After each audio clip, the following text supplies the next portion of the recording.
Hey there, it's Sam Smith with JP and Associates Realtors. I'm coming at you on the last day of June 2020. And what a month it has been. It's gone by really quickly, first of all. But it's been full of a lot of ups and downs. And so one of the things that I wanted to do is bring back someone that I had as, I think, was my first interviewee, Alicia Jones. She has many credentials under her belt. I had her first on here because she started the Mommy Support Network and conference, and but she is a prolific writer. She's been an editor for, was it the Georgetown View magazine? Yes. Yeah, Georgetown View magazine. And she continued writing even after taking that hat off. And she has literally just published a book. And it's called Raising Anti-Racist Children. And so I wanted to have her on here, first of all, to talk about her book and to kind of walk us through some of the experiences that she has had as a mother and, just as a Black person in America, because I think that, a lot of people are going to identify with what you have to say, Alicia. A lot of people may be surprised by what you have to say, but I think the important part is to have these conversations. I know for us, we've been having these conversations like constantly in our house,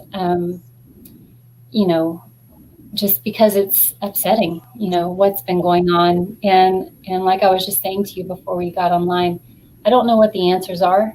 But I think a conversation is probably a good place to start.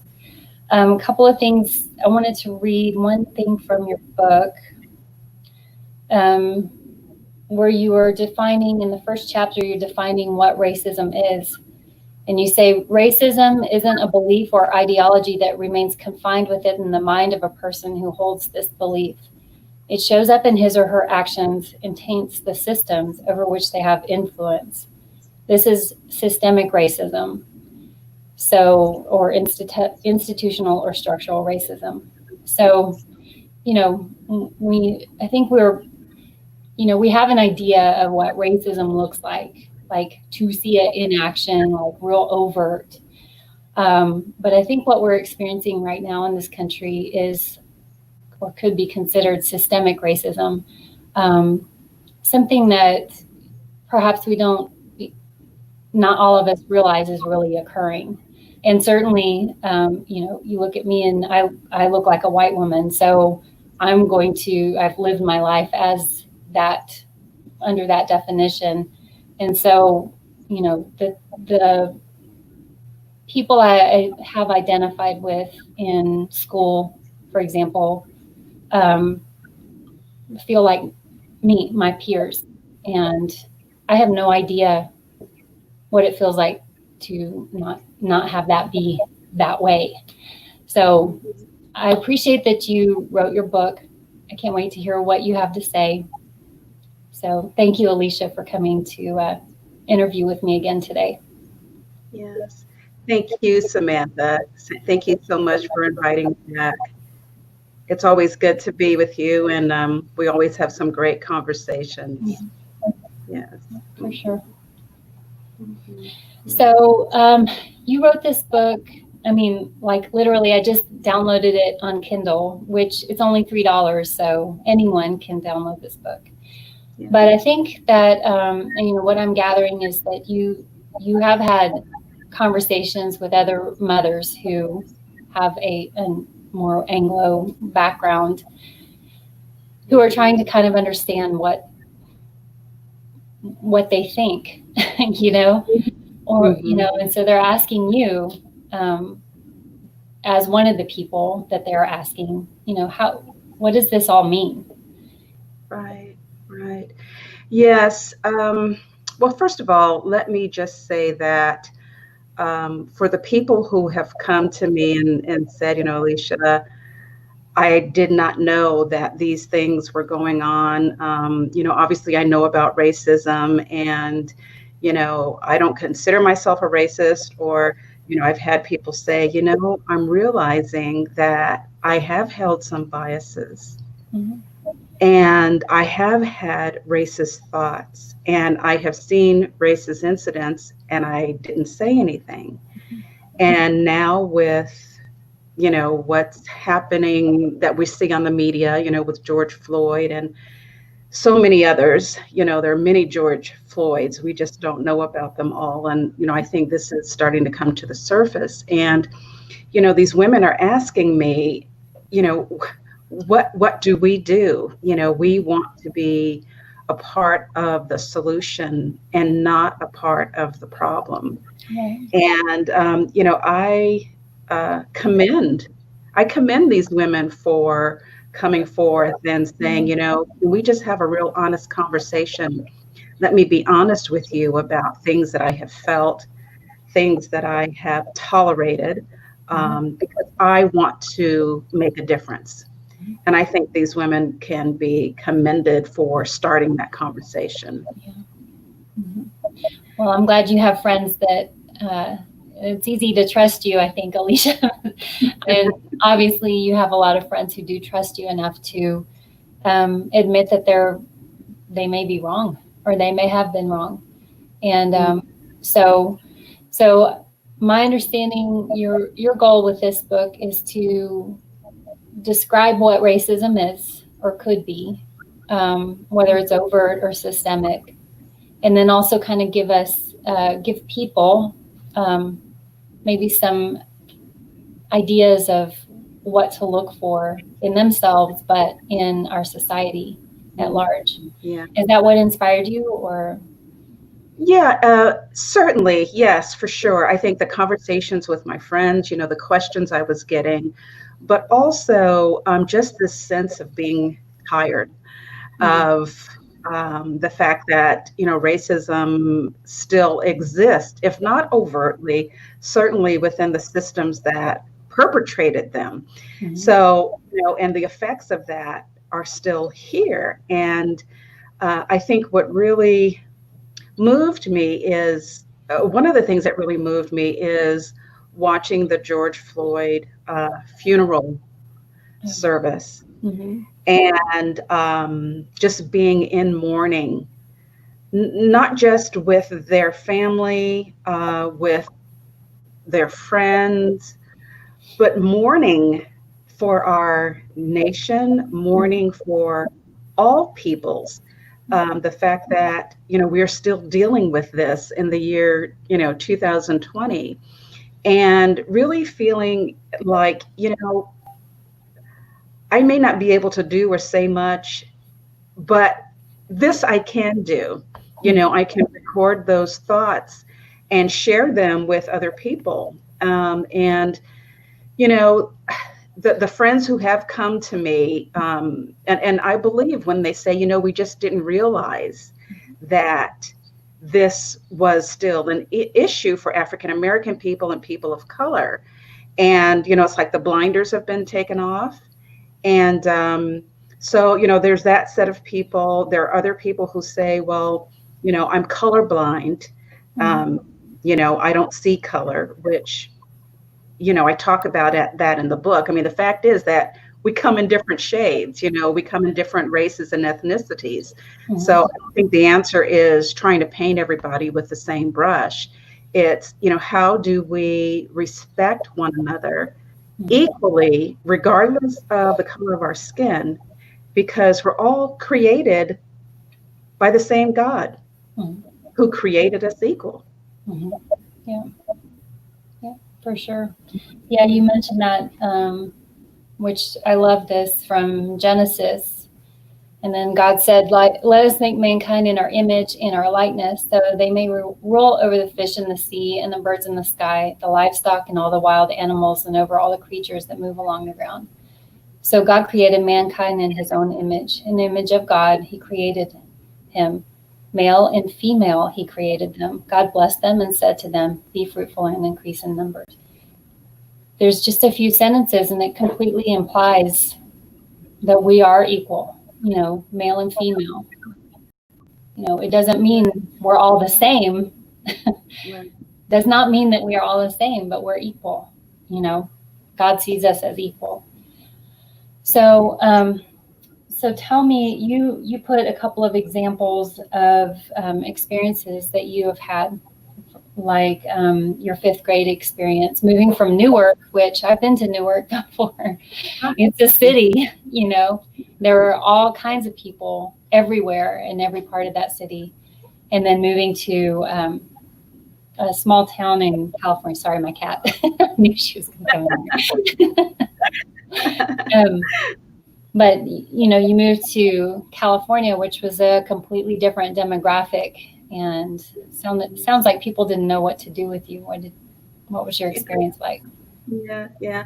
Well, coming from the inner city, like you said, you have all kinds of people there, a very large African American community, but also Italian, a mixture of just about everything. And, we had our tiffs, as children do on the block, the normal stuff that you get into it with other children as a elementary school kid.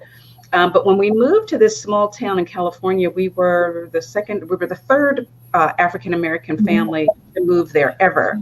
Yeah. And I can only imagine. yeah, culture shock. I mean, we went from the concrete, the buildings and the homes close together to, farmland pretty much. And, I think that as a child, you're just thinking, oh, let's find some kids to play with, right? Doesn't matter what color they are, let's just play. And, in the book, I talk about walking to school with my sister and having rocks thrown at us by these little white kids, throwing rocks and calling us names and telling us that, the reason why we were dark was because we were dirty, and they told us to go home and take a bath. And although in Newark, we had skirmishes with other kids, the usual thing, no one had ever told us that we were less than because of the color of our skin. I mean, that was completely foreign to us. Yeah. And,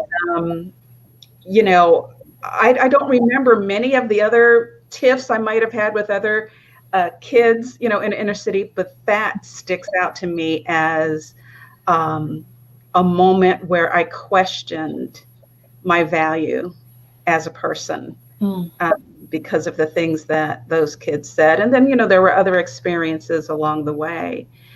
And, as I think about that, and I think about other people who have endured verbal abuse as a person of color, and certainly physical abuse as a person of color, those things have a way of eating at your soul, and it really requires from the home being really rooted and grounded in who you are, the beauty of who you are, the value that you have.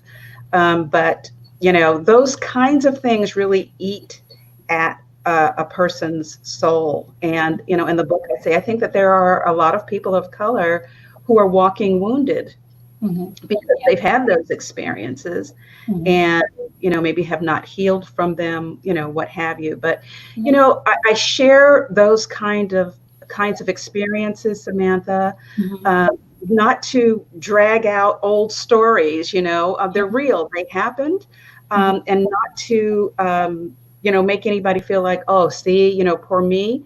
But I gave those examples because my friends who were asking me about my experiences never had anything like that happen to them. And it was one of the ways I could try to share, this is what racism does. Let me give you these examples to try and bring you into that. You can never feel it 100% because you weren't there, and the same thing didn't happen to you. But it was my way of saying, look, here's some examples of things that happen to people of color. Yeah. And I mean, for sure, I was thinking as you were talking, all of us were kids at one time, and it doesn't matter what the demographic or whatever. There's just certain points in life where, kids are trying to make themselves better than one another. And, a lot of people won't have what you just described, but there'll be some sort of defining moment where they felt like someone made them felt like crap. We call it bullying these days. It happens all the time, and you're never going to eradicate it because it's just something that does happen. But, here's the difference in what my experience was. I remember riding the bus home, and there was this one kid that lived up the street, and, I was a tomboy. So I was wearing my old jeans that I always wore to ride my horse and like work outside and everything. And there was a little tiny hole in the knee. And this one boy, he was just like, looked at it and pointed it out. And he was like, your parents are poor. He just had to tell me my parents were poor because I had a hole in my jeans. And I thought, like that was really crappy, number one. But when I hear a story like what you were talking about, I could change my jeans.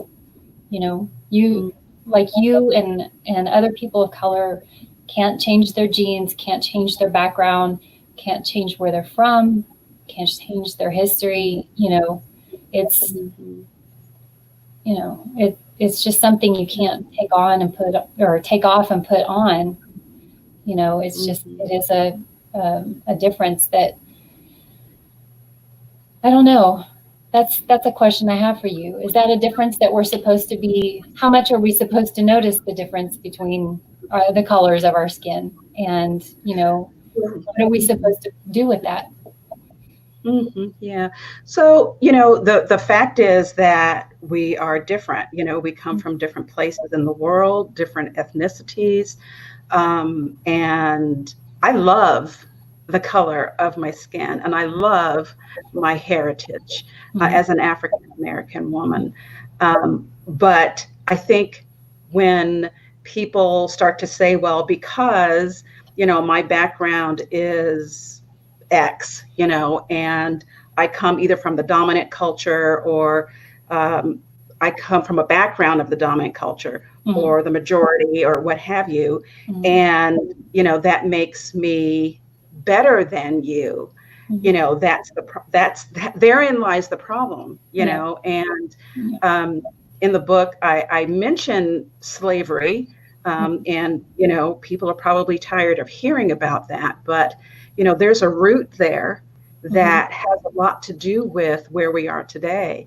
And, the fact that, one group of people said, well, I am better than you. You are 3/5 human. You're not even 100% human. I'm going to forbid you from reading. I'm going to forbid you from, using the same water fountains that I use because I'm better than you. That's a problem. And I think that when we look at that and the effect of that, it's like having someone pass on a blood disease to you that just passes from generation to generation until it's washed away. And so I think that we have to talk about that root, because that's part of the issue. And, to your question, what do we do with the fact that we are different? We accept the fact that we are different. And, as a woman of faith, my perspective is that, God created us in his image. That means that all of us are born with a value that's in the image of God. And, some of your viewers may believe in God, some may not. That's my perspective. So, we look different, but that doesn't make one person better than anybody else. And I think we ought to embrace the fact that we are different.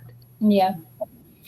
Well, and, I think this conversation can, when we're talking about differences and appreciating differences or noticing differences, I really do feel like that is something that can spread across many different ways that we are different. Some people, just not everybody looks the same. And I think that's the most beautiful part. Not everyone behaves the same. Not, like we don't all have the same culture. I'm an anthropologist by, school. Like that's my major. And I've always thought how fascinating it is that we have this world full of people who are, everyone's different. A lot of people are the same, in certain areas, but I just have never really understand why would you not enjoy that? Or why would you feel threatened by that? I guess that I grew up obviously felt very secure in my, besides being poor, but, there are so just people have different abilities, physical abilities, mental abilities, and everyone has something to give. And I know that for a fact. Go ahead. Well, I was just going to say, you said something about, you were raised in a home where, there was security in who you are. And I think that is a big part of it. And that's part of what made me want to write Raising Anti-Racist Children, because it does start at home. Mm-hmm. Yeah. Even before it starts at home with our children, it starts with our own hearts, and really taking a look at what we believe. Yeah. And are we acting out those beliefs? And do we need to shift those beliefs to be in alignment with truth? And I think forgiveness and repentance, and it's all part of it. But I think how we raise our children is just so key. We have so much influence as a parent, as a teacher, as a coach. We have so much influence over how our little ones see the world and see other people. And I think we have a great opportunity as influencers in their lives to teach all of our children that, we are created equal with equal value. Yeah. Yeah. And that's definitely something that, not everyone plans to be a parent. I know I was blessed with my children. So I didn't really think it out. Like, what am I going to be? What kind of a parent am I going to be? And I can always imagine that other people, I'm sure there are lots of people who are in a similar situation, and, you just hope that people are wanting to do the best for their kids, and also teachers, educators, people in authority. And I think that's one of the other aspects you wanted to touch on is like, it's not just parents. It is parents, but at the same time, you send your kids to school before March 2020. That is, you send your kids to school so they're with all these other adults who they're trained to respect, listen to, follow instruction. And so you just hope that those people that you're trusting your kids with are also thinking the same way, that the world is full of diversity and interesting, that all that diversity is interesting, not to be scorned. So you wrote this book also with an educator or another sort of authority figure in mind. Is that right? Yes. Anybody who has authority or influence over children. And you're right, in some cases, the teachers see our children more than we do. Yeah. Pre-March 2020, at least. August is going to look like when it's time for school to start again. But we really are all in a position of influence over children. Some more than others, particularly as a teacher, administrator, parent, coach, Sunday school teacher. Whatever those roles are. And that's why I think it's so important for us as adults to really do some soul searching about, and some real honest soul searching about how we feel about other people, just in general. I don't care what color you are. Yeah. You know, what's our life view about the value of human life? And really do some soul searching about that, and identifying areas where we may hold biases or preconceived notions or blatant, racist ideals that may have been passed down, and just accepted as the norm. So I really do think it starts with us as individuals, because if we don't do that, how do we know what to teach children? And I think the other thing is not just being, and I hate the word tolerant, because I just don't like that word, because it puts still one above the other. But, when we're talking about valuing human life as equal, that's the first step. But going even further to say, and if I see something that is not in alignment with that, I'm going to call it out. Yeah. Whether it's in the classroom, whether it's in the grocery store, I'm going to speak up and say, you know what? No, this is not right. Yeah. Yeah. That takes a lot of courage. And I think it's appropriate now to be more courageous, not to start fights with people in the grocery store. But, I know there are enough other things to start fights about in the grocery store. Yeah, that's like, for sure. Yeah, whether you wear a mask or not, for example, right. Or use gloves. Right. Yeah. I mean, there's so many. We are living life. We all have the same stresses. Like the same basic ones. Like we have needs that, like food, shelter, air and water, security, and at the bottom or top of it, whatever you want to think of it, the basis of it is we are all struggling in some way. We are all stressed out. We are all, happy also. We have the same joys and pains. Why do we need to make it harder for each other? What would that benefit me to make it harder for anybody? I hope people ask themselves that kind of question, once, but at the same time, like you were saying, there's so many things that you're just not aware of that you're doing to hurt somebody else, or to dismiss them, or, make them feel less than. So I think this is really an important time to be self-reflective. And I think a book like yours is giving us an opportunity to look at stories and think about ourselves. And it doesn't mean that you're condemning or anything like that, or any stories are condemning. It's just think about it, So, and by the way, anyone who's watching, this is it's a concise book. Let me just say I think it's very to the point. I only got about halfway through it this morning, but Alicia brings up a lot of just good illustrations and examples of things to look for, not only in other people, but in oneself and one's circumstance. Just to think. I mean, that's all we've got right now is time, because we're all still for sure. Yeah, and I think your comment about this is the time for courage. I think that's very true. This is the time for courage, and certainly for myself, just applying that to me. Really realizing that.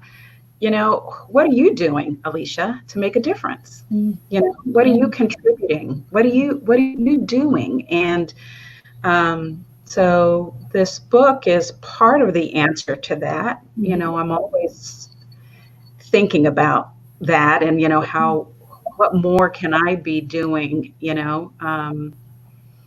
To be not just a hearer of how God tells us to live, but actually a doer, and being part of the solution. I want to be part of the solution. Yeah. Same here.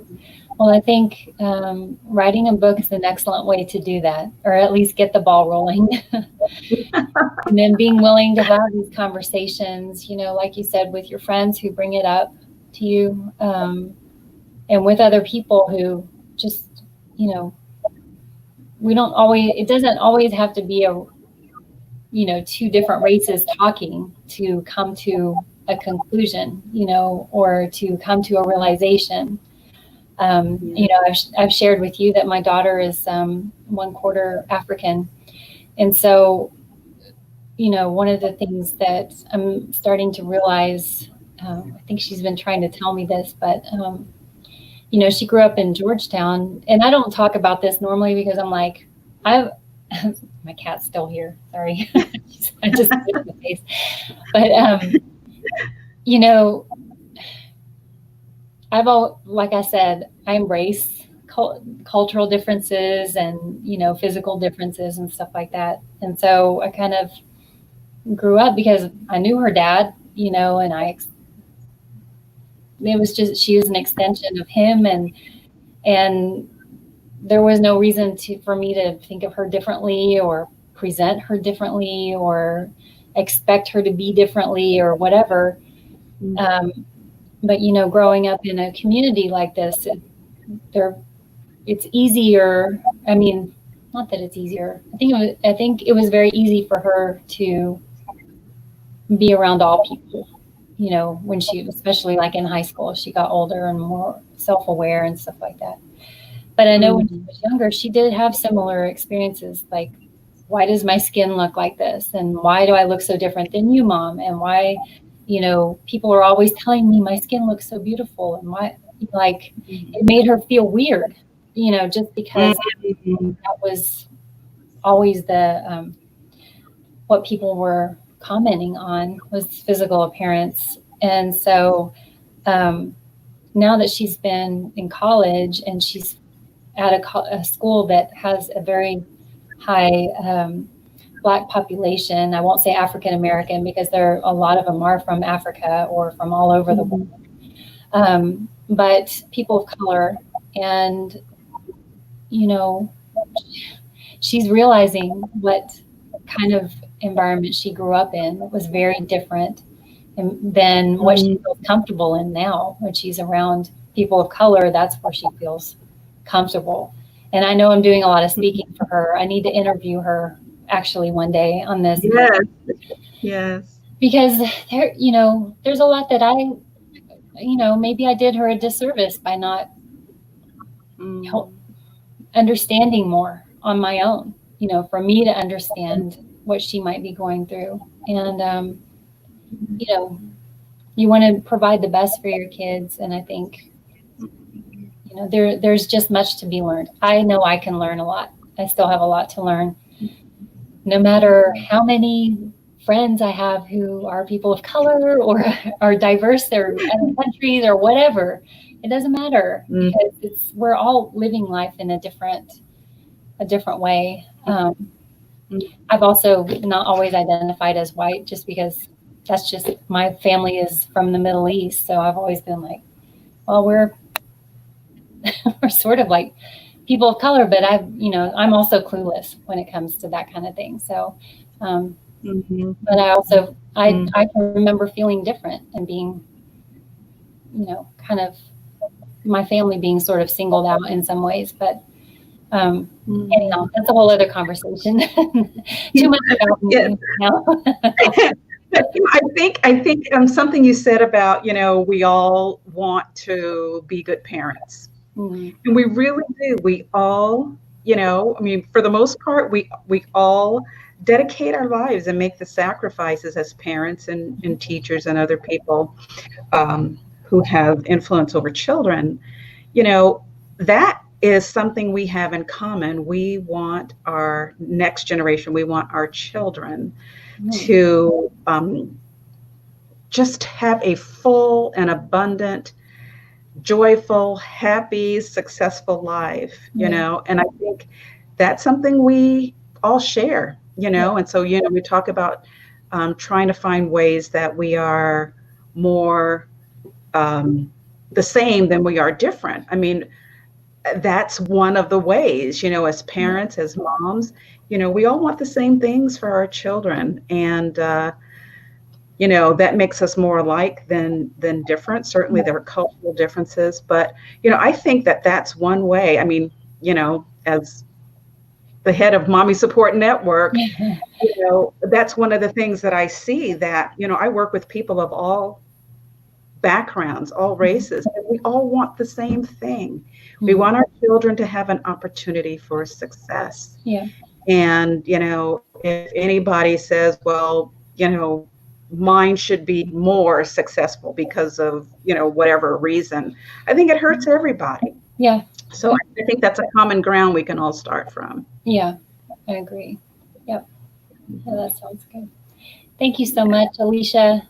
We could probably continue this conversation another time, but first I'm going to bring Sophia on here. I think maybe I'm going to get her to come on next week, and we'll talk about her perspectives and stuff like that.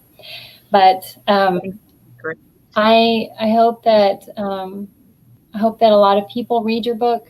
I hope a lot of people feel like a conversation can be started by what emotions are coming up, or what, just what they don't understand about what is coming up.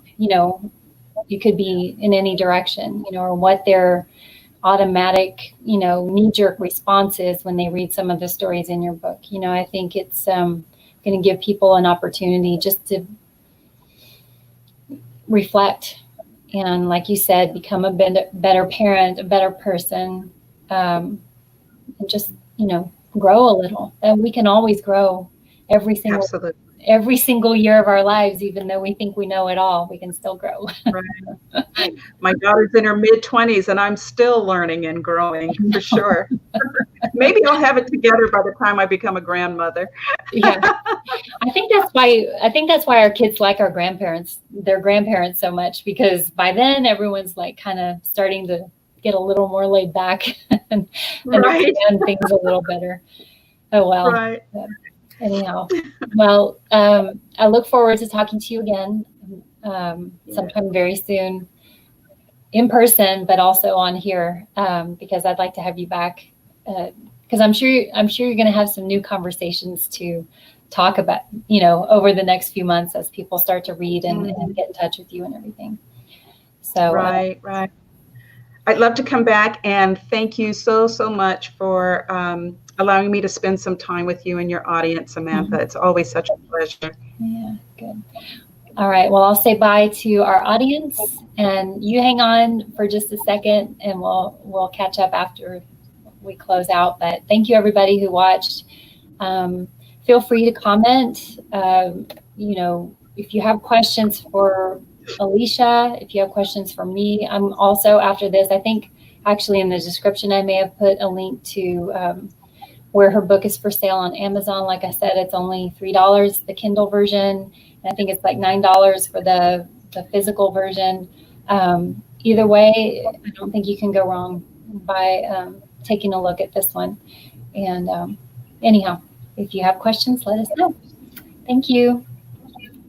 Thank you.